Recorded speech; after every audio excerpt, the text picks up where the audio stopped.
Les voy a comentar un poco sobre la experiencia profesional del expositor.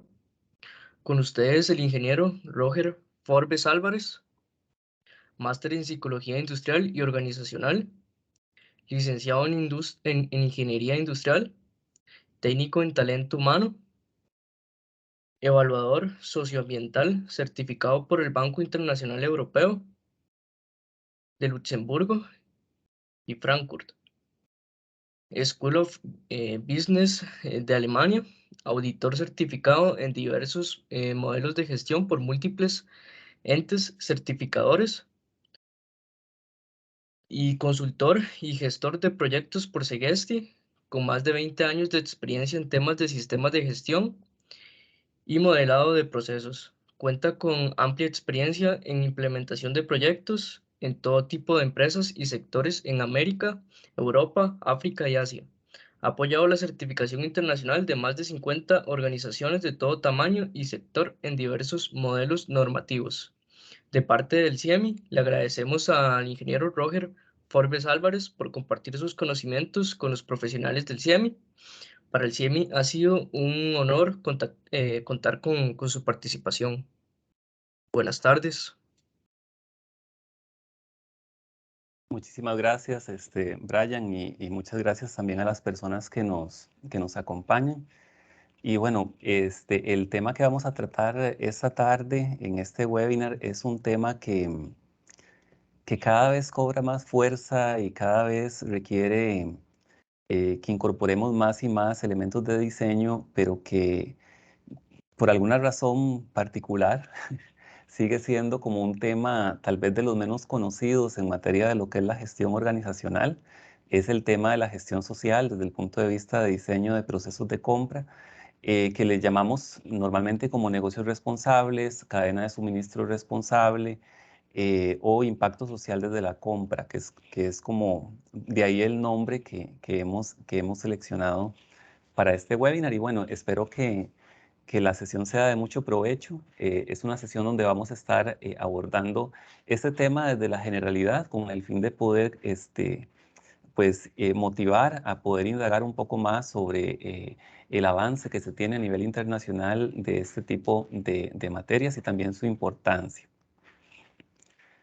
Para trabajar el tema, entonces, nuevamente repaso, ¿verdad? El objetivo es fortalecer la toma de conciencia sobre el impacto de los negocios responsables desde el punto de vista de la cadena de suministro y cómo las empresas también estamos llamadas a crear un impacto social positivo y que está parametrizado cada vez más a nivel internacional.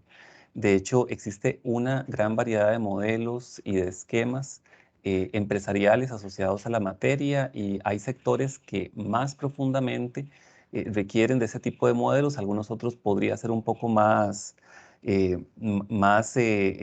novedad, digamos, el tema, pero lo cierto es que es un tema que ha llegado para quedarse y que ha cobrado mucha fuerza, sobre todo en el ámbito del comercio internacional y de lo que son las compras por estados responsables, las compras públicas responsables. Vamos a estar trabajando el tema con dos grandes temas: estándares internacionales y el rol de las empresas, que es como una introducción un poco a lo que es el ámbito de un contexto fundamental donde vamos a estar tocando o recordando algunos conceptos como qué es el desarrollo sostenible, qué son los derechos humanos, qué son los principios rectores y cuáles son las otras herramientas o instrumentos rectores internacionales en el tema, para después pasar al tema B, que es el tema donde ya vamos a hablar sobre los modelos generalmente aceptados para abordar el tema desde la cadena de suministros empresariales, incluyendo lo que es el tema de debida diligencia social, que también es todo un tema en sí mismo. Aquí vamos solamente a trabajar, digamos, aspectos más genéricos, pero como decía, en el objetivo general, pues la idea es poder tener esa toma de conciencia sobre esta materia. Antes de iniciar, quisiera comentarles también sobre Segesti, que es la organización con la que yo trabajo. Es una organización no gubernamental que cuenta con 32 años apoyando a la sociedad desde las empresas, con trabajo directo con las empresas, pero también con organismos internacionales, multilaterales o bilaterales, para el desarrollo de modelos de gestión, de modelos de mejora en los diferentes ámbitos del desarrollo sostenible. Y justamente este tema de los negocios responsables desde la perspectiva social, donde, como vamos a ver luego, el instrumento principal se conoce como los principios rectores, es un tema que ya cuenta con larga data en nuestra organización y también en los países que nosotros atendemos, y empresas que cada vez más ven importante el abordaje de esta materia desde diferentes enfoques. Dentro del webinar vamos a conocer dos enfoques que son como los principales que se utilizan, que es el enfoque justamente de principio rector y el enfoque de compra social, pero hay otros. Entonces, la idea es, como yo decía, poder compartir, ¿verdad? Un poco como este contexto, este estado del arte en relación con este tema. El primer tema lo hemos denominado estándares internacionales y el rol de las empresas, y aquí vamos a hacer como un repaso de algunos aspectos que oímos hablar muchísimo a veces, como, bueno, el desarrollo sostenible es importante, vamos hacia la sostenibilidad, los derechos humanos y otros aspectos que de pronto nos van a ser muy relevantes a la hora de entrar al tema B, que el tema B es justamente el tema asociado con los procesos de compra y de consumo responsable desde el punto de vista de empresas, donde el tema sobre todo de cadena de suministro es el tema clave, digamos, en la sesión de hoy. Para abordar este tema voy a estar comentando sobre cuatro grandes subtemas, por decirlo así: el desarrollo sostenible, los derechos humanos, los principios rectores y otros instrumentos marco que hay en la materia a nivel internacional, porque es muy importante no perder de vista ese contexto, aunque al final vamos a llegar al contexto empresarial, pero ese contexto es sumamente relevante. El desarrollo sostenible es un tema em, ampliamente discutido. Las estrategias de los países y de muchas empresas están en línea cada vez más con este concepto que podemos resumir como lo ha hecho ya desde lo que es la Declaración de 1992, la Declaración de Río de las Naciones Unidas, en que es aquel desarrollo que satisface necesidades del presente sin comprometer la capacidad de generaciones futuras. Y que muchas veces cuando vemos esta definición o hablamos de desarrollo sostenible, nos imaginamos sobre todo la perspectiva ambiental, ¿verdad? Y hablamos muchísimo, y está bien hacerlo, sobre el tema del cambio climático, sobre el tema de la biodiversidad, sobre preocupaciones con los océanos, por ejemplo, la basura marina, entre otros, que cada vez más y más nos preocupan, la gestión de residuos misma. Sin embargo, es importante considerar que el desarrollo sostenible tiene otra serie de componentes también en la perspectiva social y en la perspectiva económica. Aparte de ese futuro desde la perspectiva ambiental del que hablamos cuando hablamos de desarrollo sostenible, es importante también que este desarrollo lo que busca es el bienestar de las personas y de las sociedades. Y en ese sentido, es importante que un factor fundamental ahí son los derechos humanos, y el desarrollo sostenible sin los derechos humanos no es posible. Y entonces siempre vamos a considerar también como parte del desarrollo sostenible esa vinculación en positivo que tenemos todas las personas como ciudadanos, como habitantes, pero también las empresas como gran ciudadano también, con los derechos humanos y además con la economía, ¿verdad? Una economía que es inclusiva, una economía que busca ese bienestar y ese no dejar a nadie atrás, que también es parte del discurso internacional que se sigue en la materia. Los objetivos de desarrollo sostenible es un conjunto de 17 grandes objetivos mundiales que los pueblos del mundo se han establecido, han definido, han determinado con el fin de poder alcanzar ese desarrollo sostenible al que aspiramos todas las sociedades, Y en estos 17 objetivos, pues encontramos un poco de todo, objetivos económicos, objetivos asociados con aspectos sociales, objetivos ambientales, como por ejemplo ponerle fin a la pobreza, al hambre, propiciar el trabajo decente, propiciar la industria, la innovación, el consumo sostenible y responsable, entre otros. Y entonces es en este conjunto de objetivos de desarrollo donde vemos que realmente alcanzar esta ambición se enmarca dentro de un ámbito más amplio que lo ambiental, aunque lo ambiental tal vez es a lo que se le pone más atención, digamos, a veces como por las noticias y por lo que vemos un poco más de lo que está más en boga. El objetivo 12 particularmente tiene que ver con requerir a las sociedades la producción y el consumo sostenible. Y esta producción y consumo sostenible tiene un componente muy importante que es la compra responsable. Cómo compramos tanto los gobiernos o los estados, pero también las empresas, va a impactar en el modelo de desarrollo que tenemos como sociedad y en el modelo de desarrollo al que estamos contribuyendo todos y con más razón las empresas y con más razón las empresas que sean más grandes o que tengan más impacto, pues en proporción muchas veces a su tamaño económico o de cobertura regional, geográfica, etcétera, pues van a tener un impacto también en sintonía con esto. Entonces, siempre es importante hacer la introducción desde el desarrollo sostenible cuando hablamos de estos temas asociados con la compra social. Esto nos lleva a que desde el punto de vista empresarial queremos participar, ser partícipes y fomentar un mercado sostenible. Y ese mercado sostenible requiere del sector productivo un compromiso y prácticas y procesos que realmente se implementen desde la óptica del compliance, donde esté presente la economía circular, la conducta empresarial responsable, donde su producto también pues busque mejores alternativas de ecodiseño, por ejemplo, para prevenir lo que es la contaminación y mitigar lo que es el agotamiento de recursos, pero donde también tiene que haber un suministro responsable y una operación responsable desde el punto de vista de las personas. Y aquí estamos hablando del cumplimiento con los derechos humanos y las prácticas laborales adecuadas y también las prácticas adecuadas desde el punto de vista de las relaciones con las sociedades y la comunidad circundante. Y entonces ese componente es muy importante. Al igual que existe para este mercado una parte productiva, hay también una parte que es la parte compradora y más, esa parte compradora es más consciente. Lo sentimos muchísimo en mercados, por ejemplo, como el mercado europeo o el mercado estadounidense, también en la compra que hacen algunos gobiernos en lo que es compra pública, México, Brasil, otros, de que ese consumo sostenible tiene que darse y tiene que incluir no solamente variables ambientales, sino también variables desde la connotación social.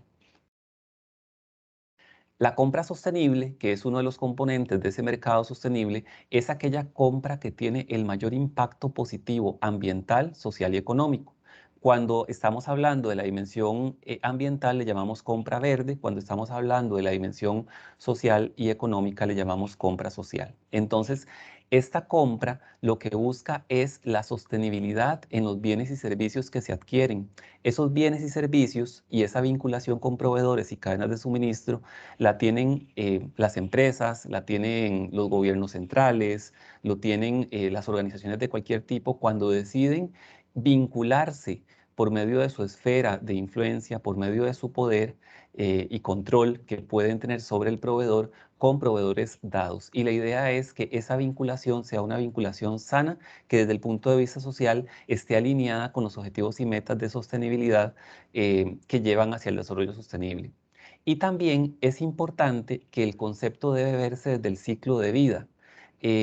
Resulta que la relación con los proveedores, sobre todo, no termina en la puerta de entrada al negocio o donde yo recibo el camión que me llega a entregar, ¿verdad? Y que de lo demás no me doy cuenta, como si ahí hubiese, digamos, una cerca, una pared, sino que yo tengo que indagar desde la perspectiva responsable quién es ese proveedor. ¿Cómo se hace ese producto? Y aparte del precio y la calidad y la funcionalidad o criterios ambientales, considerar también criterios sociales. con la vinculación con este proveedor o incluso con mi operación, cuando lo veo ya desde la óptica de operación empresarial, estoy yo erradicando o contribuyendo a la pobreza, estoy yo distribuyendo adecuadamente recursos, estoy propiciando prácticas laborales indebidas, estoy propiciando yo el cumplimiento de los derechos humanos en mis actividades propias o a través de la contratación de esos proveedores, sobre todo aquellos que sean más masivos en cuanto a uso de mano de obra, de los derechos humanos. Y entonces esas preguntas salen a la luz desde la perspectiva social de esta materia. Más y más, y conforme pasa el tiempo, los gobiernos se involucran con mayor presencia, sobre todo en Europa bueno, gran parte también en algunos países de América Latina grandes, en que los gobiernos compran desde una perspectiva de compra pública sostenible, donde las variables sociales están incluidas. Así que si usted es proveedor del Estado, entonces es muy importante considerar estas variables también, aparte de variables ambientales. En Costa Rica, por ejemplo, se cuentan con instrumentos desde lo que es el tema público voluntario para favorecer la compra pública social. Sin embargo, un cambio que entra en vigencia a final de este año en la Ley de Contratación Pública nos habla más de compra estratégica, de una compra con compromiso social y económico, donde esos factores pueden ser factores de gane para ese sector. Si usted no se encuentra en ese mercado, igualmente en el mercado privado y sobre todo en el comercio internacional, existen más de 400 sellos y etiquetados sociales y ambientales que nos van a requerir criterios de cumplimiento social y de bienestar económico desde la perspectiva de derechos humanos, de los cuales más de 66 son aplicados por empresas en Costa Rica. Y entonces esto nos dice que también privada se mueve hacia estos mercados sostenibles donde tal vez iniciaron mucho en la óptica ambiental, pero que más y más se temas desde la óptica social plena. Ahora bien, temas sociales pueden haber muchos. Yo me voy a centrar dentro de la charla en el tema de derechos humanos, que es el tema como que engloba, es como la gran sombrilla que engloba a todos los demás. Aquí podríamos discutir si algunos de estos temas entran en la lógica laboral, entran con la comunidad, entran con otros grupos específicos, pero desde la práctica global van a entrar en la gran sombrilla de derechos humanos y entonces las empresas deben, y esto es por un asunto también de acuerdos internacionales desde la Organización de Naciones Unidas como ente generador de buenas prácticas que rigen la relación entre los pueblos. Las empresas también deben comprenderse como partícipes en la co-creación junto con los ciudadanos y los estados de sociedades que son respetuosas de los derechos humanos. ¿Qué son los derechos humanos? Bueno, recordamos aquí que los derechos humanos son las garantías legales y universales que protegen a las personas y a los grupos. Aquí es muy importante ver que no es solamente a nivel individual, sino también a nivel de los grupos en cuanto a sus derechos fundamentales que les dan dignidad humana. Es muy famosa la Declaración Universal de los Derechos Humanos, que es un documento de 1948. Sin embargo, a veces cuando uno comenta sobre estos temas con las empresas y les cuenta que esa declaración no tiene carácter vinculante, es como que se desinfla un poco, ¿verdad? Y entonces a veces le dicen, bueno, pero ¿cómo, verdad? No es vinculante. No, esta es una aspiración simplemente blanda que establece como aquellos grandes aspectos que preocupan a la humanidad y que preocuparon a la humanidad en 1948 y que en su momento eh, podemos decir que fueron la primera generación de derechos humanos, pero que con el pasar del tiempo va creando documentos vinculantes llamados pactos, llamados tratados, convenios y también la legislación de cada país que van a ir retomando este tipo de derechos y los van detallando, por ejemplo, en el Pacto de Derechos Civiles y Políticos y en el Pacto de Derechos Económicos, Sociales y Culturales de 1966 y también en una serie de convenciones internacionales, por ejemplo, la Declaración para la Erradicación de todas las formas de discriminación contra la mujer o por discriminación racial o la Convención de los Derechos del Niño, entre otros, que a nivel internacional van marcando la pauta y que luego también se van a ir permeando a nivel de la legislación de los países. Entonces, los derechos humanos son un conjunto de derechos que cuando hablamos de ellos, hablamos como mínimo de la Declaración Universal, de los pactos internacionales y de la legislación del país, y que también nos incluye otra serie de derechos fundamentales en el trabajo, que son los derechos emanados por la OIT, la Organización Internacional del Trabajo. ¿De qué tratan los derechos humanos? Bueno, tratan de derechos tan fundamentales como el derecho a la vida digna, a la protección legal, a la propiedad, a la privacidad, a la opinión y expresión, entre otros, desde el punto de vista civil y político. Y a veces uno pensaría, bueno, pero es que esto cabe solamente dentro del ámbito del derecho.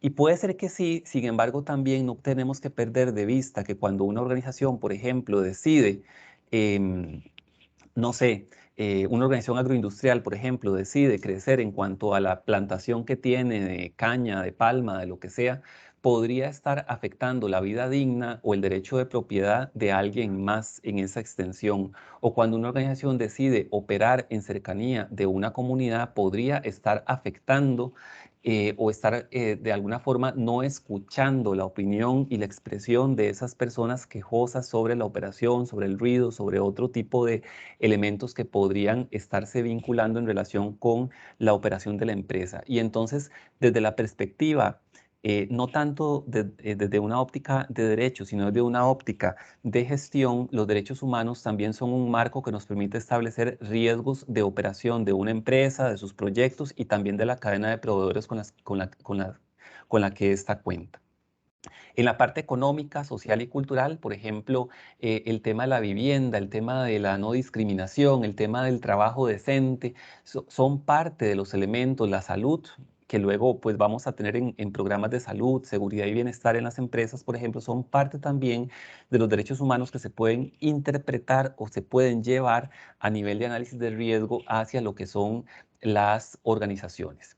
Y aparte de estos derechos que tenemos en los pactos de 1966, la OIT en 1998 emitió 8 de sus convenciones, 2 por cada uno de los derechos que ahí aparecen mencionados, como derechos humanos también, conocidos como derechos fundamentales del trabajo, que es lo mínimo que toda organización, bueno, todo Estado, estos instrumentos están hechos para los estados, para los países, pero desde el punto de vista organizacional, que toda organización debe procurar respetar siempre, y es la ausencia de trabajo forzoso y de violencia y de acoso en el trabajo, la libertad de asociación y de negociación que tienen las personas, llámese en forma directa o a través de organizaciones de trabajadores, la no discriminación por cualquier tipo y la ausencia y erradicación del trabajo infantil y el cumplimiento con lo que es el trabajo de personas trabajadoras adolescentes.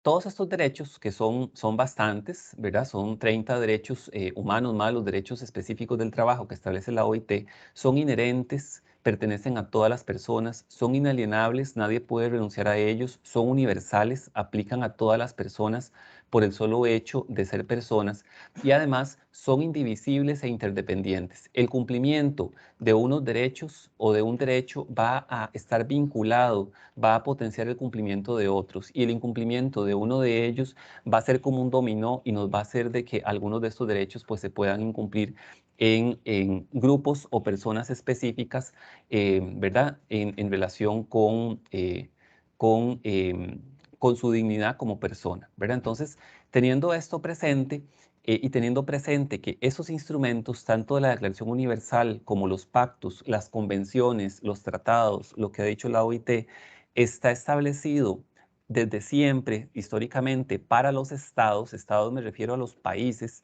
y que los países son los garantes de hacer cumplir esos derechos en sus sociedades, y sabemos que existen países donde a veces es más difícil que otros, ¿verdad? Todos tenemos retos, pero hay países que a veces pueden tener retos más visibles, ¿verdad? Que otros en materia de derechos humanos. La gran pregunta con la historia de los derechos humanos es ¿qué pasa con las empresas? Y la pregunta inicialmente se dio con las empresas multinacionales, porque muchas empresas multinacionales, por el tamaño económico que tienen, llegan a ser más poderosas muchas veces que los países donde se instalan. Y entonces esta duda durante el siglo pasado estuvo muy presente como desde los años 70 en adelante, Y esto llevó a discusiones de si a las empresas le correspondía o no poner atención también sobre el tema del cumplimiento de derechos humanos, más allá del cumplimiento de prácticas laborales.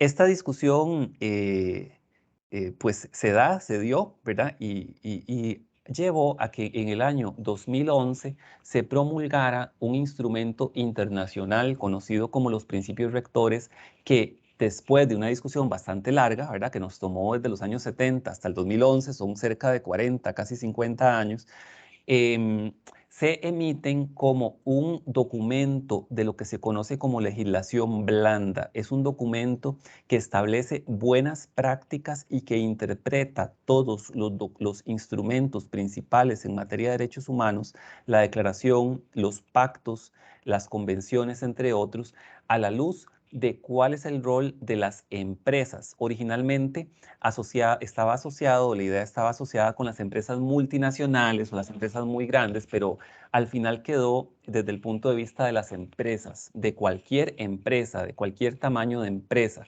y donde básicamente se aclara, sin incorporar ningún criterio adicional a lo que está ya en tratados o en convenios internacionales, cuál es el rol de las empresas y hasta dónde llega en relación con el rol de los estados. Este instrumento, que se conoce como Principios Rectores sobre Empresas y Derechos Humanos de las Naciones Unidas, entonces da claridad de rol a las responsabilidades de los estados, que ya están por tratados y pactos y convenios internacionales, y en relación con las empresas. Y expresa lo que significan los derechos tanto para los estados como para las empresas. En resumen, este documento que nos dice, el Estado sigue siendo responsable porque en su sociedad, en aquella sociedad de la que es soberano y que administra, pues se emita legislación, se prevenga el irrespeto a los derechos humanos, se tengan mecanismos, legislación, etcétera, ¿verdad? Un gobierno típico, pues para promover y para asegurar de que la sociedad es sostenible desde el punto de vista de desarrollo sostenible, desde la óptica además de derechos humanos. Pero sí aclara que es responsabilidad de las empresas el respeto por los derechos humanos. Y este aclarar no es únicamente una frase, aquí yo lo pongo, digamos, en una forma muy sencilla, pero este documento lo desestructura en 31 principios, a su vez bastante desarrollados, sobre cuál es el rol de las empresas en la materia. Y resulta que aunque es una legislación blanda, esto fue una revolución en el año 2011 que llegó a cambiar un montón de criterios que impactan mercados a nivel internacional. Llegó a cambiar o llegó a ajustar, por ejemplo, prácticas de OCDE, llegó a ajustar protocolos o reglamentación europea, llegó a ajustar también lo que es normalización voluntaria internacional, llegó a modificar otra serie de instrumentos y se considera como el gran instrumento, digamos, en la materia, aunque tal vez cuando uno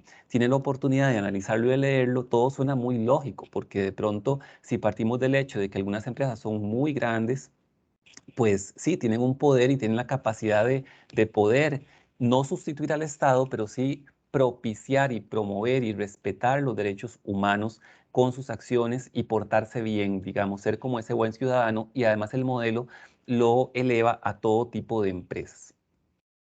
El deber del Estado, según este documento, es el de proteger. Para eso el Estado establece normativas, políticas, leyes, tiene también mecanismos judiciales, por ejemplo, para resolver conflictos cuando hay irrespeto a los derechos humanos, sean laborales o no, de las personas o los grupos. Pero el documento aclara que a las empresas les corresponde respetar, y es en este documento donde se empieza ¿a qué podemos decir? Como a hacer más famoso el concepto de debida diligencia, porque el documento nos dice, dado que a las empresas les toca respetar, es importante que las empresas actúen con debida diligencia para conocer dónde están los riesgos de vulneración de derechos humanos desde su operación, la operación propia de la empresa, y desde sus relaciones. En esas relaciones hablamos de la cadena de suministro. Y esa debida diligencia no es más que un análisis de riesgo y un abordaje de riesgo de dónde como organización debemos establecer parámetros, acciones, buenas prácticas asociadas. y a ambos les corresponde la reparación efectiva cuando se violenten derechos humanos.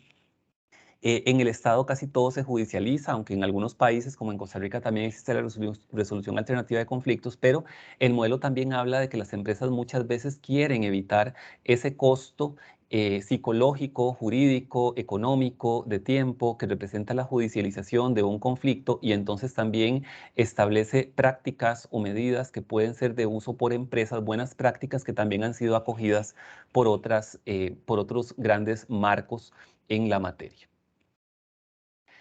El deber de proteger del Estado, entonces nos dice en los principios que están ahí, que son varios, no los voy a leer, pero existen muchos principios, cada uno de ellos comentados, de que el Estado es la máxima autoridad en la protección de los derechos humanos en su territorio jurisdicción.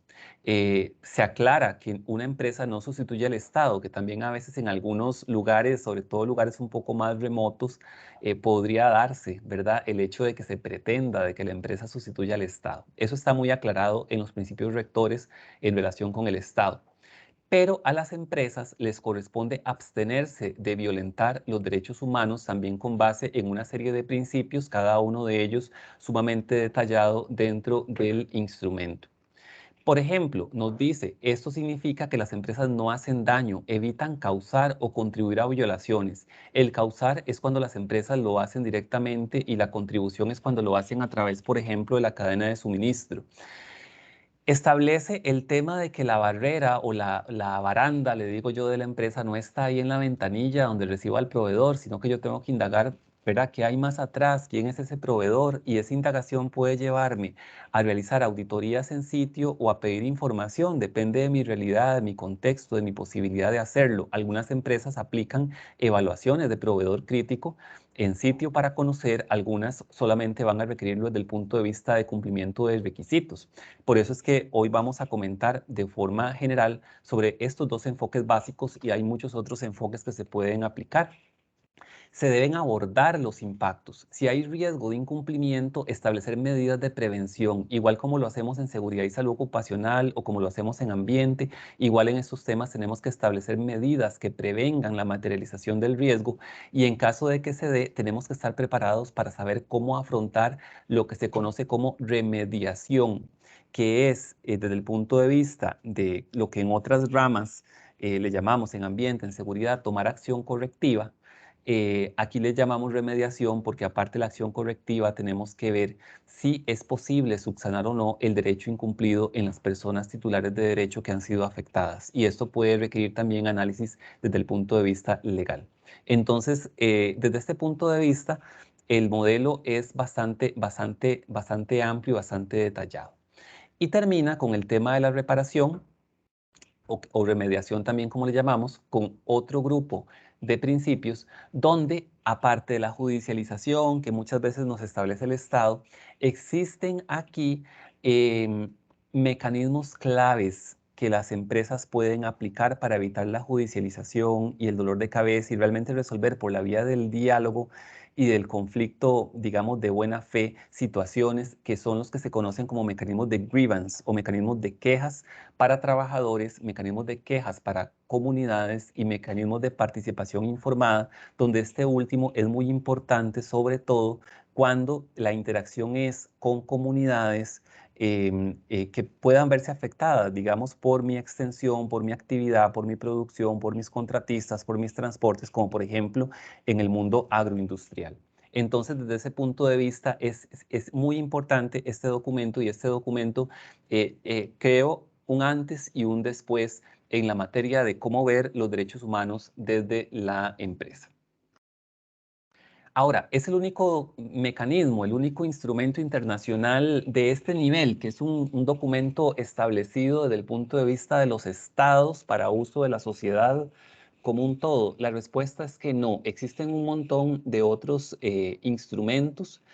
Por aquí solamente traigo dos como ejemplo, pero existen muchos más de este nivel, de lo que le conocemos como regulaciones blandas o grandes regulaciones que rigen, digamos, a nivel internacional y que están establecidas por entes más allá, digamos, o por entes internacionales que están conformados, entre otros, por estados. Por ejemplo, la declaración tripartita de la OIT es un documento dirigido a empresas multinacionales, EMN, que establece las buenas prácticas de este tipo de empresas para la promoción del empleo decente, del cumplimiento con la seguridad social, de la seguridad en el empleo, de la igualdad de oportunidades más allá de la no discriminación y de la abolición del trabajo infantil, que pues es otra forma de ver, es un documento más antiguo, pero es otra forma de ver cómo las empresas, en este caso multinacionales, pueden favorecer y contribuir al tema de los derechos humanos en sus operaciones. Y también tenemos las líneas directrices de la OCDE, que ahora pues se han vuelto cada vez más importantes, dado que Costa Rica es un país miembro de esta organización, que de la misma manera nos habla sobre el compromiso que tienen las empresas y las buenas prácticas que se espera que tengan los estados y las empresas dentro de esos estados en materia de cumplimiento de derechos humanos, de prácticas laborales, entre otras como medio ambiente, no corrupción, soborno, extorsión, que todos son temas de riesgo desde el punto de vista organizacional. Entonces, dicho esto, vamos a pasar a lo que es el tema B. Teniendo presente este marco, digamos, que nos rige y estos documentos, digamos, de carácter internacional establecidos por organismos multilaterales conformados por estados, entonces, pues un tema importante es que esos instrumentos todos nos dicen las empresas están llamadas a poder cumplir de buena forma con el respeto a los derechos humanos, entre otras materias. Ese respeto a los derechos humanos, la idea es que se vea en la realidad de la empresa y muchas veces uno llega a una empresa y entonces le hablan de los programas que tiene para asegurar cumplimiento con la legislación laboral en su personal, o nos hablan de los programas de promoción o los programas de género que están implementándose dentro de la organización, o los programas de diversidad e inclusión, entre otros, que afectan o que más bien benefician a aquellos trabajadores que son empleados de la empresa. Ese es un muy buen enfoque y es un enfoque de cumplimiento de estas prácticas como las que establecen los principios rectores. Sin embargo, también es muy importante desde estos principios dar una mirada a qué pasa con la cadena de suministro y si también trabajamos en la empresa, si eso también estará pasando con los proveedores que nos proveen, sobre todo aquellos que sean muy voluminosos en cuanto a mano de obra, ¿verdad? Entonces, será lo mismo que acontece con el proveedor que nos da servicios de limpieza, el que nos da seguridad, el que nos hace este producto, este componente, este insumo, el que nos transporta, o será que en mi empresa tenemos un nivel de desempeño muy bueno, donde incluso las evaluaciones de clima laboral nos dicen, ¿verdad?, que todos estamos muy felices, muy contentos, hay una cultura de cumplimiento, hemos ganado hasta premios como empresa, pero de pronto el proveedor de transporte tiene transportistas que, como hemos descubierto muchas veces cuando hacemos evaluaciones hacia la cadena, trabajan hasta 17 horas diarias, incumpliendo no solamente con un parámetro laboral del país, que prohíbe trabajar más de 12 horas en periodos de 24 horas, sino que también se convierte en un riesgo hacia otros, se convierte en una calidad de vida no digna, se convierte en otra serie de elementos que muchas veces desde el punto de vista como empresa que contrata esos servicios podrían ser que los requisitos de compra o de seguimiento o de reevaluación del proveedor puedan considerar aspectos sociales que de pronto puedan contribuir a que ese tipo de riesgos se vayan mitigando poco a poco. Entonces, para hablar de este tema, del tema B, también lo vamos a hacer en cuatro grandes aspectos. Primero, retomar cuál es el impacto de la empresa en relación al ámbito social, entendiendo el ámbito social desde la gran sombrilla de derechos humanos. Claramente está que cada uno de los temas de derechos humanos es en sí un tema y podríamos perfectamente trabajar cada uno de ellos, digamos, por aparte y ya con su enfoque específico, pero digamos, la idea de hoy es verlo desde esa perspectiva más genérica con el fin de tomar conciencia. Y luego de esto, pues la idea es conocer cuál es el modelo general de gestión que normalmente se utiliza por los diferentes instrumentos, más o menos coinciden en el modelo, para poder integrar este tipo de prácticas dentro de la organización y, por supuesto, a nivel de lo que es la cadena de suministro, Y los últimos 2 temas vamos a dedicarlos a el concepto de día de diligencia desde dos horizontes como en cada uno en un extremo de una línea que es como un continuo. Uno, cuando tengo la posibilidad de ir a sitio del proveedor y poder evaluarlo, que eso lo utilizan muchas empresas, eh, como sucede, por ejemplo, en seguridad, en inocuidad, en otras materias, o bien el enfoque un poco más tímido, digamos, que es desde el punto de vista de requisitos que yo pido, pero que yo puedo verlos, digamos, en oficina y que de pronto esos requisitos me los tiene que traer el proveedor o me los tiene que demostrar el proveedor, ¿verdad? Es como el extremo un poco con más recursos y el extremo un poco con recursos un poco más discretos, ¿verdad? Como para tener como esa perspectiva a sabiendas de que pueden combinarse ambas. Desde el punto de vista de impacto social de la empresa desde los derechos humanos, entonces retomando el tema de los principios rectores que nos dice su rol, su esfera de influencia, su capacidad de control o de influencia no termina en la puerta, ¿verdad? No es ahí en la malla de la empresa, sino que usted de alguna forma tiene relación con proveedores antes de producir. Por ejemplo, si usted es la fábrica en este dibujo y después de producir, la idea de los esquemas como principios rectores y otros esquemas que están establecidos en este concierto internacional es de que yo debería también preocuparme no solamente por los riesgos propios de mi fábrica, digamos en este caso, ¿verdad? De cuáles son los riesgos en cuanto a reclutamiento, a selección, si estaré discriminando o no de una forma eh, clara de que estoy discriminando o de una forma donde no me doy cuenta, donde quizá no sabía que lo estaba haciendo o donde de pronto tengo espacios de trabajo donde no se cumple, digamos, con lo que hablábamos, ¿verdad? Con el tema de horas o con condiciones salubres, ¿verdad? Entonces, ese tipo de elementos, pues es muy importante en la fábrica, pero también hacia atrás, si el producto que yo proceso viene del campo, ¿en qué condiciones se trabaja en ese campo? ¿Será que tal vez en mi fábrica no, pero será que en ese campo o en ese que me da el recurso puede haber indicios de trabajo infantil, puede haber indicios de discriminación, puede haber indicios de trabajo forzoso? La población migrante tiene ciertos dilemas que no sufren otros que trabajan ahí, ¿verdad? ¿Será que yo debo pedir más información o incluso ir a ese proveedor que puede ser un proveedor crítico de mi organización para conocer y saber cuál es la condición y ver si yo de una forma indirecta estoy propiciando un desarrollo no sostenible en la cadena de suministro? Ese sería, digamos, como un primer elemento. Igual con el tema del transporte. En transporte, un caso típico es el tema de las horas de trabajo, que normalmente son horas bastante abusivas y que muchas veces cuando ya se entra en esos esquemas, se requiere que haya regulación y que como máximo, ¿verdad? Esas horas cumplan con el parámetro de ley, que para el caso de Costa Rica son 12 horas por cada 24. ¿O será que más bien es en el distribuidor, donde yo tengo esa relación con el distribuidor, pero que ahí existen condiciones de seguridad, condiciones salariales que no son adecuadas, no se pagan prestaciones, la gente no está en la caja?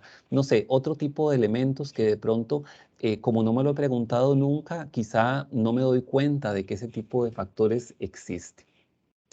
Y ese tipo de elementos es importante preguntárselo porque también pueden ser preguntas y son preguntas que cada vez más y más los mercados, sobre todo los mercados de exportación, se preguntan, ¿verdad? ¿Usted cómo produce y cómo se produce en su cadena hasta que llega a mí? ¿Qué tipo de riesgos tenemos, no solamente en la parte ambiental o en la parte de contrabando o de carga, sino también en la parte social?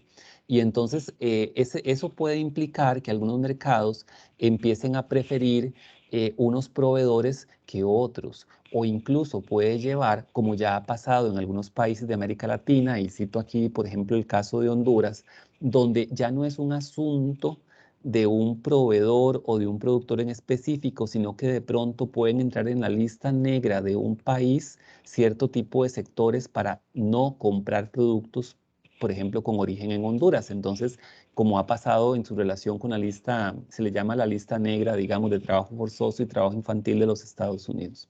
Entonces, esto mismo puede ocurrir también en relación, cuando me relaciono con Europa, ¿verdad? O bien demostrar de que yo tengo control sobre estas variables en la cadena puede ayudarme a también propiciar la vinculación con mercados más sostenibles, de que tengan esta conciencia sostenible de acuerdo al contexto de mi empresa.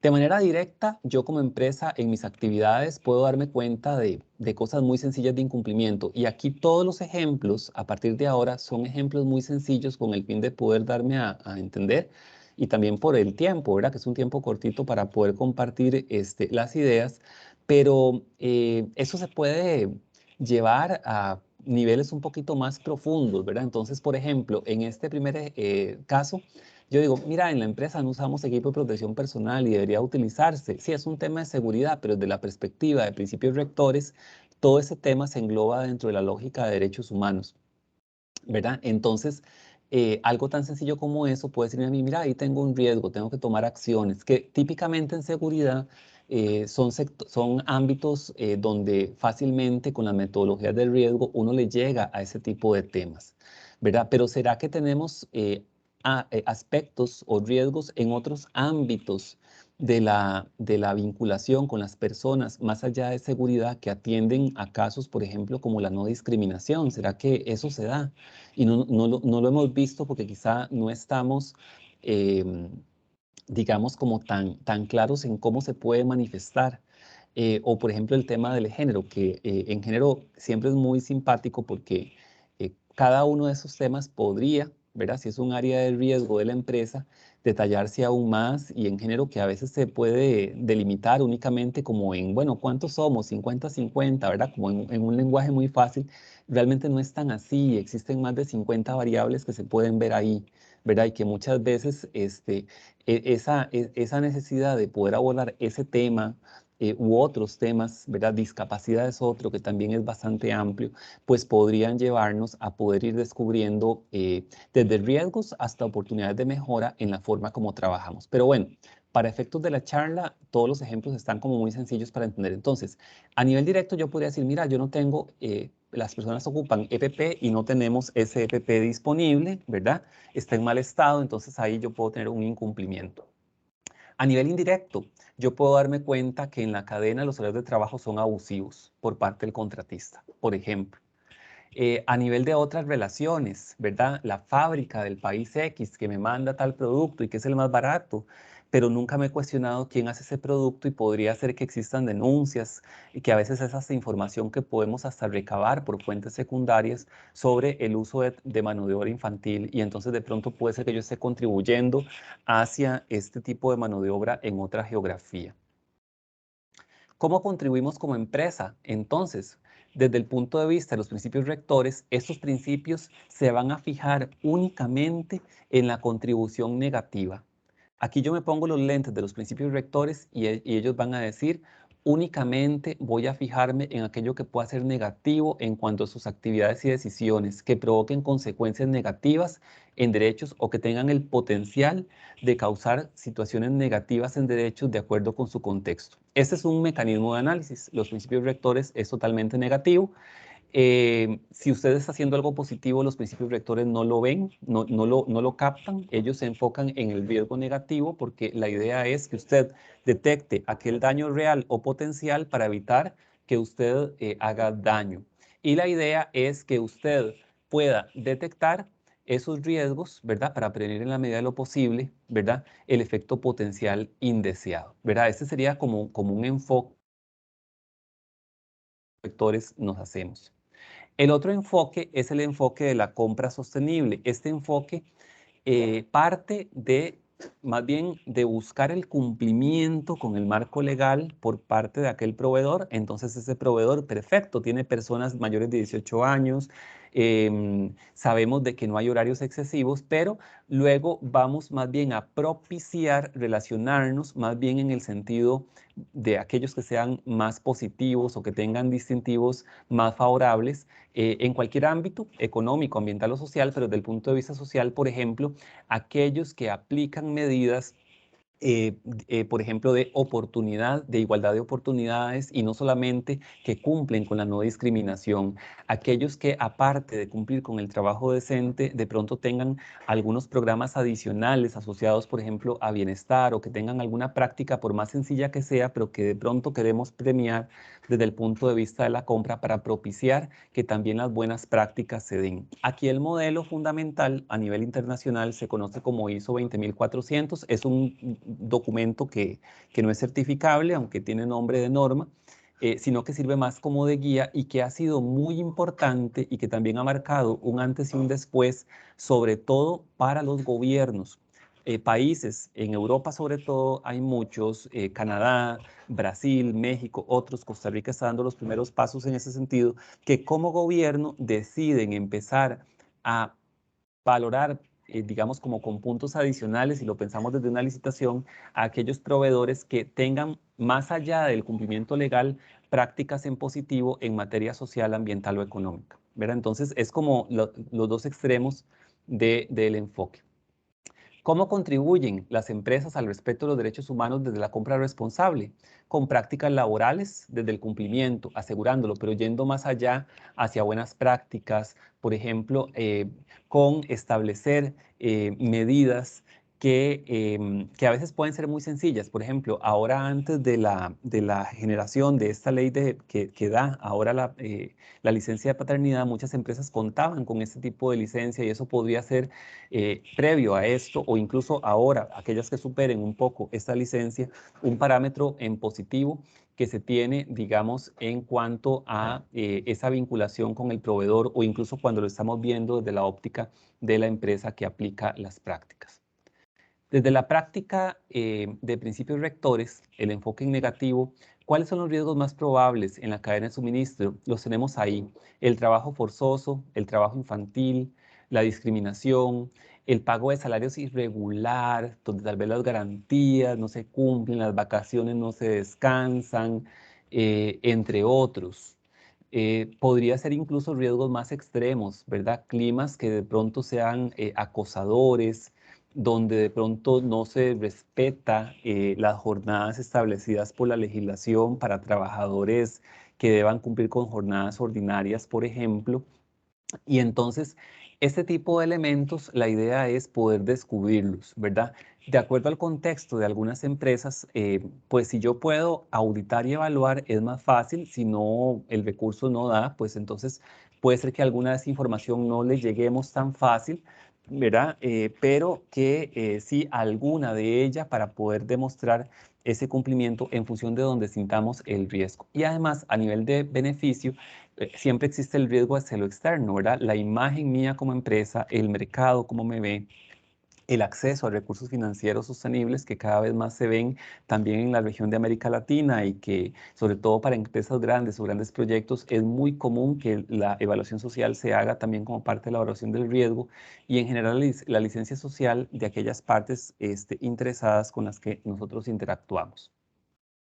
Especial atención merecen los grupos vulnerables o los grupos de interés más vulnerabilizados históricamente, ¿verdad? Sobre todo aquellos puestos más operativos o aquellos grupos específicos que de pronto puedan verse más afectados en función de esas prácticas. Entonces, de pronto en no discriminación uno podría pensar impactos negativos, bueno, trabajadores de cierta edad que no se contratan en ese proveedor.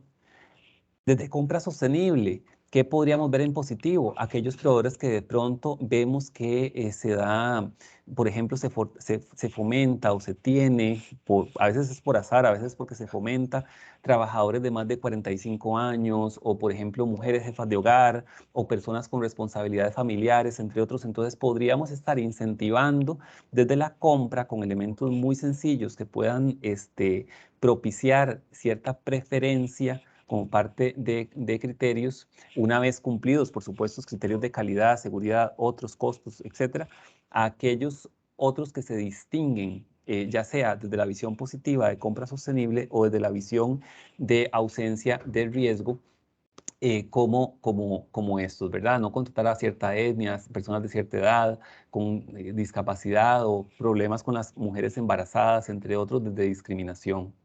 En horas de trabajo, a veces uno podría darse cuenta, y esta tablita que está aquí es como de un ejemplo real de donde de pronto se nos pide por parte de una empresa, bueno, podríamos hacer una inspección de este proveedor prioritario, y entonces descubrimos, a veces con información muy sencilla, que puede ser hasta provista por el mismo proveedor, de que las horas laboradas por las personas son excesivas para semanas concretas, y podríamos entonces establecer un plan de trabajo conjunto con ese proveedor, desde la lógica de desarrollo del proveedor, pues para no perderlo y para propiciar también, como parte de las iniciativas de impacto de la empresa, esa mejora en la cadena de suministro. A veces se nos dice, esto no es lo mismo que responsabilidad social. Podría ser que sí, lo que pasa es que responsabilidad social con el tiempo se convirtió muchas veces como en proyectos más hacia afuera, más hacia otras partes interesadas, no tanto en la operativa propia del negocio suyo y en la operativa propia de la relación con proveedores. Y entonces la idea es redimensionar, si queremos verlo desde la lógica de responsabilidad social o conducta empresarial responsable, podríamos verlo, pero sí tiene una naturaleza propia. Queremos ver la cadena de suministro y su operación, sus procesos propios, más allá de todo lo que usted está haciendo con otros actores sociales desde una función que muchas veces se ve más desde la óptica de mercadeo. Entonces, para las empresas es importante conocer los riesgos y los beneficios a los que se encuentran, a los que se enfrentan, y también para los proveedores. Este abordaje permite mejorar continuamente factores de interés que por riesgo vamos determinando en la relación o a nivel interno. Nos permite acercarnos a ser una empresa más sostenible. Nos permite mitigar riesgos legales, comerciales, reputacionales, operativos. Nos permite el encadenamiento sostenible, tener un actuar de respeto proactivo en relación de los derechos humanos, atrae talento. El talento a veces cuesta retenerlo, y este tipo de forma de operar de una organización también facilita la permanencia y atracción del talento, y también nos da esa licencia social de la que hablábamos previamente. Ahora, visto esto, ¿qué tipo de modelo de gestión podemos utilizar para tratar de integrar esta perspectiva de derechos humanos en el trabajo de una organización? El modelo es muy sencillo, y el modelo, casi de todos los diferentes instrumentos que hay, podemos resumirlo en un planificar, integrar, verificar, actuar, donde vamos a seguir la lógica típica que se tiene, por ejemplo, en los sistemas de gestión o en muchas materias de gestión, para poder integrar diferentes pautas. Si explotamos este modelo, el modelo nos va a decir que tenemos que partir de un interés genuino desde los altos niveles directivos para integrar la variable de cumplimiento social en la operación propia y también en la cadena de suministro, y de una estructura de gobernanza clara, responsables claros, con funciones claros. Normalmente en empresas más grandes podría ser incluso un grupo de personas, un comité asociado con este tema, y por supuesto integrar a los procesos de compra o de proveeduría o de suministro dentro de la interacción de esa estructura que se establece de gobernanza.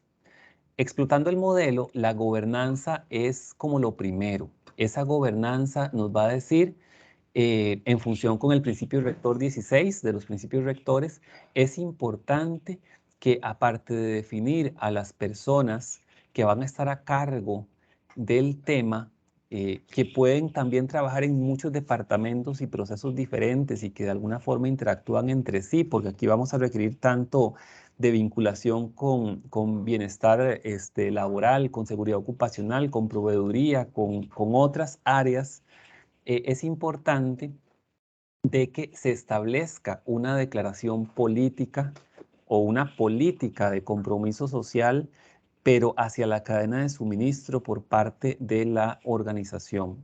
Entonces, ¿qué es importante aquí? Establecer los grupos de interés, considerar los derechos humanos destacados cuando hablamos de derechos humanos, ¿verdad? Como los que hablábamos en la primera parte de la charla, comprometerse con el respeto de esos derechos humanos, que es lo que los principios rectores nos establecen, y pues que sea aprobada, comunicada y compartida también con aquellos proveedores principales o primordiales que nosotros tenemos.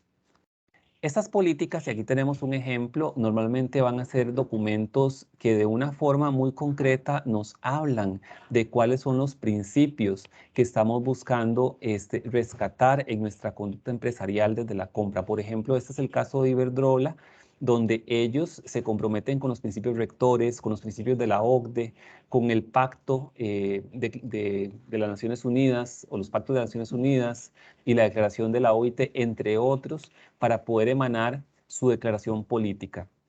Establecen la necesidad de cumplir la legislación, pero sobre todo el rechazo al trabajo infantil, forzoso y obligatorio, y el hecho de que hay principios que les guían a ellos en todas sus decisiones, incluyendo la debida diligencia, que puede estar en el extremo de voy a auditar o en el extremo de solamente reviso en oficina o en cualquier lugar en intermedio ahí, con relación a sus proveedores críticos, pero que esos proveedores van a estar parametrizados. Voy a saber quiénes son y voy a buscar que en esos proveedores críticos aquellos riesgos críticos en materia de derechos humanos sean valorados, sean sujetos de seguimiento, entre otros aspectos.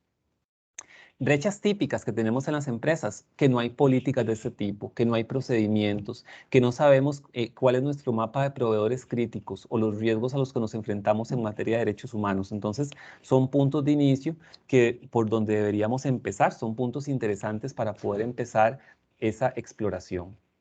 Una vez que ya tenemos esa gobernanza y conocemos que la política es importante, esa política entonces la vamos a compartir con los proveedores. Por ejemplo, aquí tenemos la política de Unilever, donde en esta política ellos incluso llevan al proveedor hacia un código de ética que explica en palabras relativamente sencillas todo este tipo de compromisos con los derechos humanos. ¿Qué es trabajo forzoso? ¿Qué se entiende como trabajo forzoso?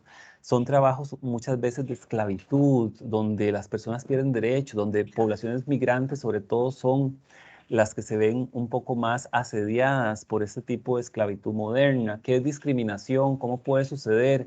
No siempre deben ser casos dramáticos, a veces son casos muy sutiles y entonces la idea es poder prevenir este tipo de conductas y muchos de esos códigos de conducta a veces lo que piden es hasta declaraciones juradas y actos, ¿verdad?, que comprometen al propio proveedor y que so pena, ¿verdad?, de poder tener algún tipo de implicación en caso de descubrirse por cualquier medio, que puede ser hasta un medio público, de que hay algún tipo de incumplimiento en cualquiera de las materias a las que ellos se comprometen. Entonces, se expresa en qué creemos. Creemos que solo se puede prosperar en la sociedad donde se protege y se respetan los derechos humanos y reconocemos que las empresas tienen la responsabilidad de respetar los derechos humanos. ¿Por qué? Porque esto lo establecen los principios rectores, ¿verdad? Y de ahí surge esta materia. Solo trabajamos con proveedores que implementan esta política de abastecimiento, que la política es más detallada y que nos habla de no trabajo infantil, no discriminación, seguridad y salud, horas de trabajo, y que también potencia, ¿verdad?, aparte del riesgo, desde una lógica de compra sostenible, el tema de aquellas buenas prácticas que se puedan reconocer en aquellos proveedores, por más pequeñas que sean, ¿verdad? A veces en ambiente tenemos algunas iniciativas muy chiquititas, por ejemplo, Bandera Azul, ¿verdad?, que es como relativamente sencillo que cualquier actor pueda incorporar. A veces podríamos buscar lo mismo en proveedores más sencillos, pequeñas prácticas que nos dicen hay un compromiso por ser mejores, un poquito más allá, ese paso más allá con relación a ese marco de cumplimiento que se establece para tener una cadena de suministro amplia, diversa y que busca ese compliance y que además busca ese bienestar desde una perspectiva de desarrollo sostenible. Esta es la política de Unilever, ahí tenemos un extracto de los principios fundamentales, ¿verdad? No a cumplir con la legislación, no trabajo infantil, no tener buena seguridad de salud ocupacional, no discriminación, entre otros.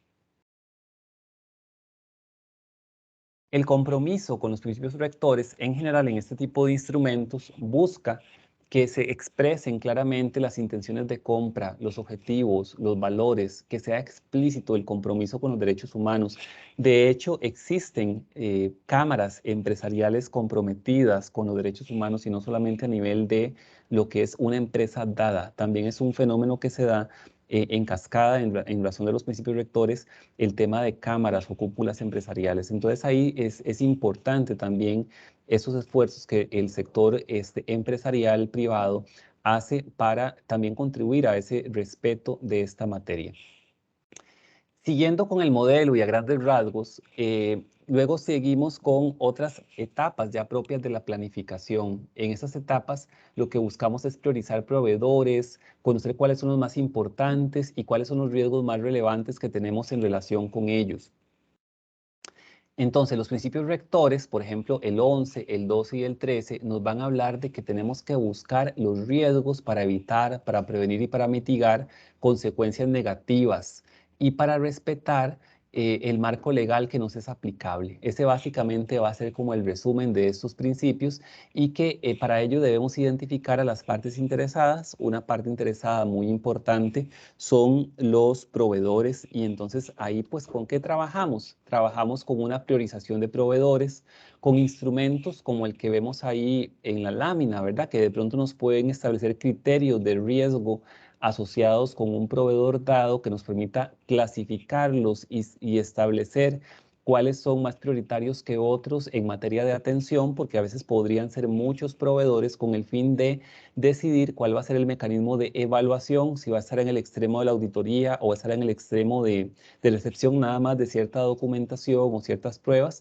Eso lo vamos a decidir ahí, también considerando elementos financieros, elementos de contexto, otros operativos del negocio.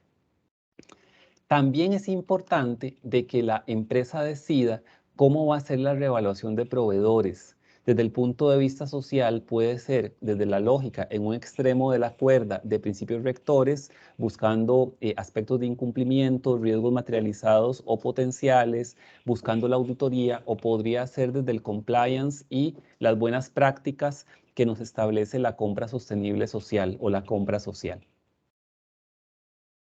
Entonces, conozcamos brevemente cada uno de estos elementos. Primeramente, desde principios rectores y la búsqueda del incumplimiento real o potencial, y luego, y ya como el tema final, desde lo que es la compra social a nivel de una introducción, ¿verdad? A nivel de lo que es pues una perspectiva genérica, como todo en la charla, pues para motivarnos a conocer un poco más. Desde principios rectores nos acordamos que aquí lo que se busca, y en el modelo, bueno, ambas están como en toda esa parte del modelo, la debida diligencia, pero en principios rectores recordemos que lo que se busca es la consecuencia negativa. Yo lo que quiero es evitar, es descubrir dónde está lo malo o lo potencialmente malo para evitar que pase o administrar la remediación que se deba dar ahí. Hay varios principios, el 17 y el 18 establecen la necesidad de identificar, prevenir, mitigar y responder a las consecuencias negativas que determinemos por medio de la debida diligencia. Y esta debida diligencia lo que busca es que la empresa comprenda los riesgos específicos en materia de derechos humanos en un momento y un contexto dado.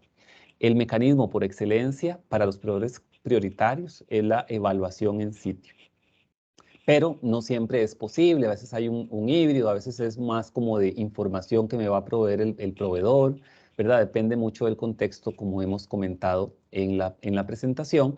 Y parte de la idea es que se definan, en caso de incumplimientos potenciales o reales, según la magnitud del incumplimiento, las medidas a adoptar para prevenir o mitigar los riesgos que se puedan determinar. Pensemos en situaciones de ejemplo muy sencillas para poder comprender cómo lo ven los principios rectores. Me dice el proveedor que el esquema horario es de 6 a 6, con media hora de descanso al almuerzo y 15 minutos por la mañana y 15 minutos por la tarde. Y me dice, es que como es discontinua la jornada, entonces es fácil, la gente, ¿verdad? Al final está trabajando de una hora menos, ¿verdad? Y entonces al final trabaja 11 horas nada más por día, ¿verdad? Y es de lunes a viernes y el sábado nada más mediodía y ellos descansan todo el sábado en la tarde y todo el domingo. Pues puede ser que desde un análisis muy sencillo yo deba corregir al proveedor y decirles, no, es que si descansan solamente media hora para el almuerzo, esa jornada es continua. Entonces, toda esa hora de descanso se suma y entonces están trabajando 12 horas por día, 5 días, ya son 60 horas en jornada ordinaria, más 4 del sábado, tenemos 64 y entonces esto no está de acuerdo con las jornadas ordinarias que tenemos en el país. La supera por mucho, ¿verdad? Entonces, desde este punto de vista, nos debemos preguntar, ¿el proveedor respeta desde principios rectores los derechos humanos, en este caso los laborales? La respuesta aquí debería ser que no, porque la jornada ordinaria es continua, diurna y supera el máximo establecido por legislación de las 48 horas con el esquema actual. Sabemos que actualmente está en discusión algunos proyectos de cambio, pero igual la jornada semanal no está pensada para cambiarse. Otra situación sencilla para poder comprender el abordaje de principios rectores es que el proveedor nos indica o lo vemos de que su personal de seguridad prefiere que se le paguen las vacaciones y no descansarlas. Y así lo han hecho en los últimos 4 años y la gente está feliz porque le pagan. Yo aquí, desde una perspectiva de riesgo, tengo que preguntarme si esto cumple o no. Y la respuesta es que no. Pero aparte de que las vacaciones deben descansarse, ¿verdad? Y debemos promover y contribuir a la erradicación de que se paguen y la gente siga trabajando y no descanse. Eh, También deberíamos preguntarnos, ¿y por qué la gente está de acuerdo en trabajarla? ¿Será que hay riesgo salarial? ¿Será que ganan muy poco? Hay riesgo en seguridad, es personal de seguridad, no usa pistola. ¿Cómo es tener una persona que está cansada después de 4 años trabajando, aunque sienta que está ganando más dinero en el plazo muy inmediato, en una posición de seguridad? Y esto me podría estar alertando sobre riesgos de todo tipo, de seguridad para la empresa, para el mismo trabajador, ¿verdad? Y además de promover un encadenamiento no responsable en esa cadena desde el punto de vista de la evaluación. En la auditoría, en las instalaciones del proveedor, se determina que los baños, y esta es una situación real, no me pasó aquí en Costa Rica, me pasó en Honduras, pero había trabajadoras y trabajadores en una empresa que reciclaba ciertos residuos y se presenta un derrame de aguas negras en el baño, pero además en el baño llama la atención del evaluador de que hay una mesa con una cafetera y al hablar con las personas, las empleadas, ellas dicen que es que ellas comen ahí porque no pueden comer en el comedor, comen en el baño porque no pueden comer en el comedor porque el resto de empleados, que en su mayoría son hombres, hacen comentarios muy pasados de tono, ¿verdad? Y para ellas es molesto. Se respeta desde principios rectores. Lo obvio es el tema de seguridad y salubridad. El lugar no es salubre, no es digno comer en el baño. Hay riesgos, además de inocuidad al comer en el baño, pero también hay riesgos de discriminación, riesgos de acoso sexual o de acoso sexista en la instalación.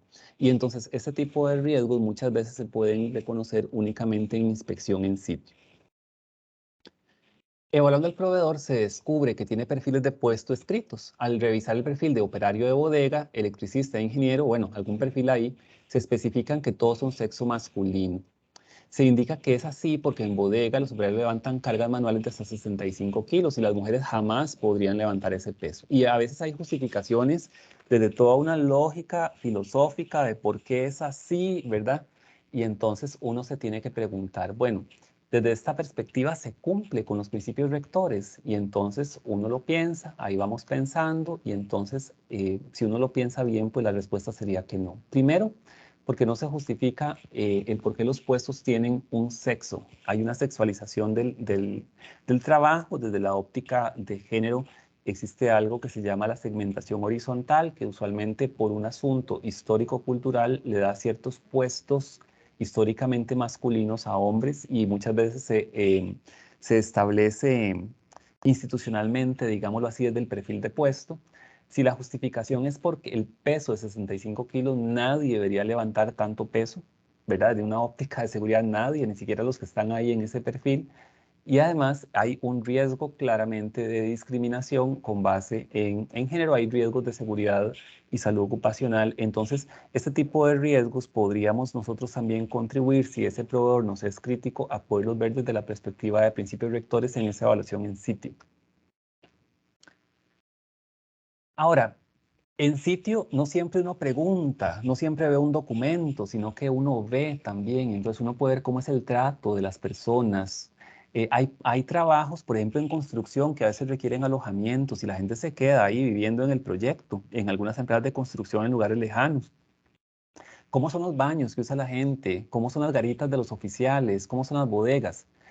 Estas fotografías son de proyectos reales de evaluación, donde uno dice, es que ahí duermen la gente que viene a vivir 4 meses para poder trabajar en esa temporalidad que el proyecto requiere, ¿verdad? Y ahí se meten como de 2 en 2 o de 3 en 3 en un hacinamiento terrible, ¿verdad? Que es totalmente no digno. o esos son los baños que usan todos, pero entonces resulta que aparte del tema de privacidad, que también son temas importantes desde el punto de vista de dignidad, también teníamos mujeres y hombres, ¿verdad? Entonces las mujeres en esta instalación en particular, este no es en Costa Rica, es en otro país, eh, eh, encontraron una solución de que para ir al baño se iban al río, a un río que había por ahí, y en el río, ¿verdad? Con todos los riesgos que implicaba. O estas son las garitas, o este es el lugar donde duerme el personal, o esos son los lockers. Entonces uno puede encontrar a veces en recorridos en sitio situaciones que no son adecuadas en el proveedor, aunque mi empresa sea una empresa modelo y una empresa ejemplo, la idea es que yo no me relacione con empresas que de pronto administren bodegas como la que se ve, digamos, en la fotografía, o más bien que yo establezca entonces proyectos que me permitan cooperar y enseñar todo eso que yo sé hacia esa cadena de suministro, para poder erradicar condiciones que sobre todo a nivel de los proveedores es donde más se ven condiciones de no dignidad. Entonces, esa sería como parte de la iniciativa. Entonces, en este caso, pues definitivamente, desde principios rectores, dignidad, pues no. Y podríamos preguntarnos más cosas, ¿verdad? Si de alguna forma la operación de la empresa o el proveedor limita el acceso al agua, por ejemplo, de una población, si de pronto se favorece o no la educación y el aprendizaje de las personas, si de pronto en materia de acceso al seguro social, a la incapacidad se tienen esos proveedores, si el proyecto está poniendo en riesgo algún servicio ecosistémico, ese río, el patrimonio cultural, ¿verdad? Entonces de pronto pasa mucho en obra constructiva que hay que ver desde la parte más arqueológica si de pronto yo podría estar dañando algún tipo de patrimonio arqueológico, ¿verdad? Entonces, ese tipo de riesgos, la idea es que se mapeen y que se puedan valorar dependiendo del contexto y del nivel de riesgo que tenga la empresa y también de los recursos disponibles, por supuesto. Criterios operacionales, ¿verdad? Para la integración del respeto, ¿verdad? Pues la idea es que una vez descubiertos desde principios rectores, pues podamos implementar, el principio rector 19 nos lo dice, planes de acción sociales que nos permitan colaborar, cooperar o decidir incluso no seguir con ese proveedor, ¿verdad? En razón del tipo de riesgos materializados o que puede materializarse en esa cadena para no ser cómplices, que es la palabra que se utiliza mucho en principios rectores de un trato no digno a las personas. Esos planes pues podrían seguir la lógica, ¿verdad? De cualquier plan, ¿verdad? Si había trabajo en altura sin equipo de protección personal, pues entonces ver responsables, fechas, qué tipo de peligros había, qué remediación se va a dar para la persona, para el trabajo, ¿verdad? ¿Cuál es el programa de trabajo? Y así con cualquier materia, ¿verdad? Con la garita, con los alojamientos, con cualquier cosa que podamos haber visto desde el punto de vista de la evaluación del riesgo de principios rectores. Siempre desde la lógica planificar, integrar, verificar, actuar. El otro aspecto es un poco más breve porque de pues después tenemos planificada un webinar sobre el tema de compra sostenible. Entonces, este es muy, muy breve. El otro aspecto es más desde la lógica ya no tanto del incumplimiento y del riesgo, sino más bien desde cómo favorezco lo positivo y lo bueno. Y eso más en positivo, que me puede dar, digamos, como los puntos extra, por decirlo de alguna forma, para cuando compito con otro proveedor, para yo ser el proveedor que usted prefiera como empresa, ¿verdad? Parte del hecho de que una vez que usted se asegura de cumplir requisitos legales, por ejemplo, en materia de criterios sociales, cumplimos, se asegura que la empresa cumple con la ley 7739, que está en la caja, que está en el INSS, ¿verdad? Todo lo normal que le pedimos a un proveedor cuando llenamos la ficha de proveedor de que deba cumplir. Ya después de eso, la idea es preguntarse cuál podría ser elementos de plus o preferentes que podríamos tener. Esos elementos de plus puede ser que sea más común que los impulse la propia empresa en su operación propia y eso está muy bien. Pero desde el punto de vista de la contratación es lo que se conoce como criterios de compra social. Usualmente igual, la idea es que analicemos qué nos interesa más, ¿verdad? Que podamos sopesar, ¿verdad? Cuáles criterios, qué valoración le vamos a dar a un criterio, ¿verdad? Podemos aplicar, como se ve, digamos, acá, instrumentos tan sencillos como, por ejemplo, los algoritmos de CLI, ¿verdad?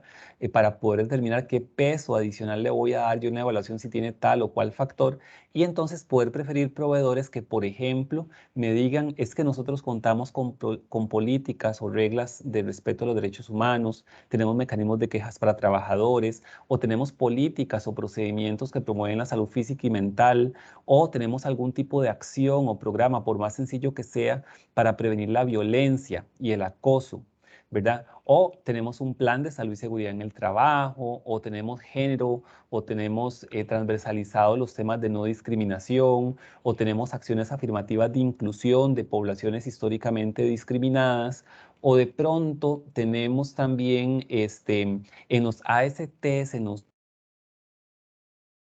el trabajo, tenemos también parametrizado a nivel persona su conducta, los riesgos, y si aquella persona, por ejemplo, tiene situación de discapacidad, de acceso específico, lo tenemos incluso a ese nivel, aunque seamos 15 personas en la empresa del proveedor, o tenemos acción afirmativa para personas mayores de 45 años, entre otros, ¿verdad? O tenemos también que este se ha venido popularizando en algunos entornos a raíz de la emisión del convenio 156 de la OIT, acciones para promover acciones afirmativas para la inclusión de personas con responsabilidades familiares y que más allá del género también incentiva el hecho de aquellas personas que de pronto puedan ser cuidadoras o tener alguna situación y que se combina hoy en día con legislación como la Ley 9738 de teletrabajo para aquellos puestos que puedan ser teletrabajables de una forma muy, muy en positivo.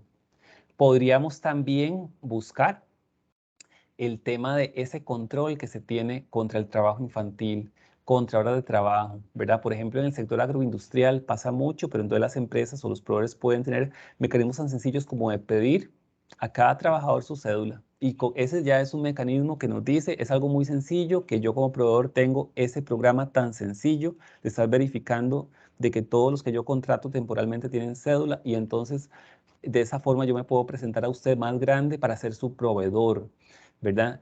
O el alojamiento temporal del trabajador es positivo. Por ejemplo, el subcontratista de construcción que deja a sus trabajadores, pues es un lugar donde se puede, existen ciertos criterios, donde se puede lavar la ropa, hay intimidad, se puede dormir, hay baños suficientes, hay agua potable, entre otros.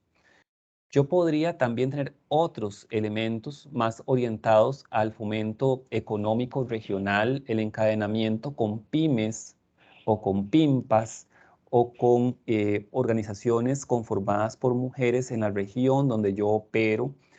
También en Costa Rica existe legislación asociada a cada uno de esos temas y esa legislación da además réditos desde el punto de vista económico a las empresas. Yo podría fortalecer también por medio de la capacitación, la formación, que esto lo dice mucho OCDE y lo dice también el protocolo de OIT, la formación de gente y entonces esos convenios, ¿verdad? Que fomentan la educación técnica en la población donde yo tengo, digamos, implicación en aras de que esa población luego sea empleable además por proveedores o directamente programas de desarrollo de proveedores. Y una última medida, pues podrían ser los sellos etiquetados o reconocimientos oficiales que puedan darse en la materia.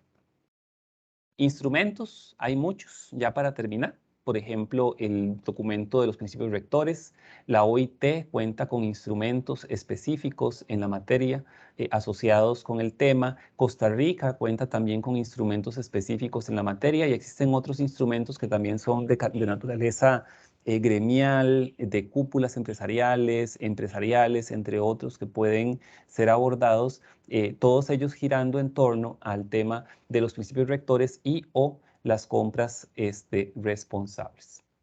Y entonces, esta es un poco la conferencia que yo les traía esta tarde y más bien ahora pues quisiera dejar la palabra en ustedes pues para conocer si existe algún tipo de inquietud o algún tipo de comentario o algún tipo de, sí, de pregunta, ¿verdad? Que si está en mis posibilidades pues poder abordarla pues con todo gusto.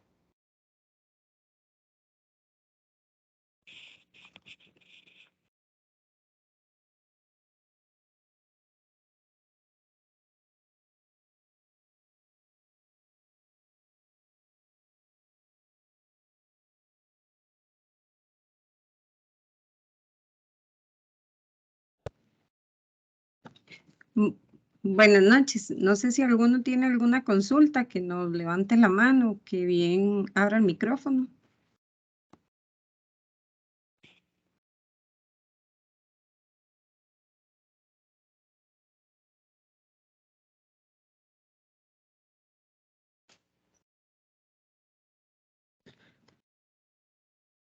Bueno, Roger, creo que sí, no hay ninguna consulta. Entonces, de parte del CIEMI, queremos agradecerles a todos por la participación y al ingeniero Roger por todo el conocimiento que nos transmitió. Don Roger, muchas gracias. A ustedes las gracias, al CIEM y en realidad las gracias y también a las personas participantes. Muchísimas gracias por la atención. Bueno, buenas noches. Buenas noches.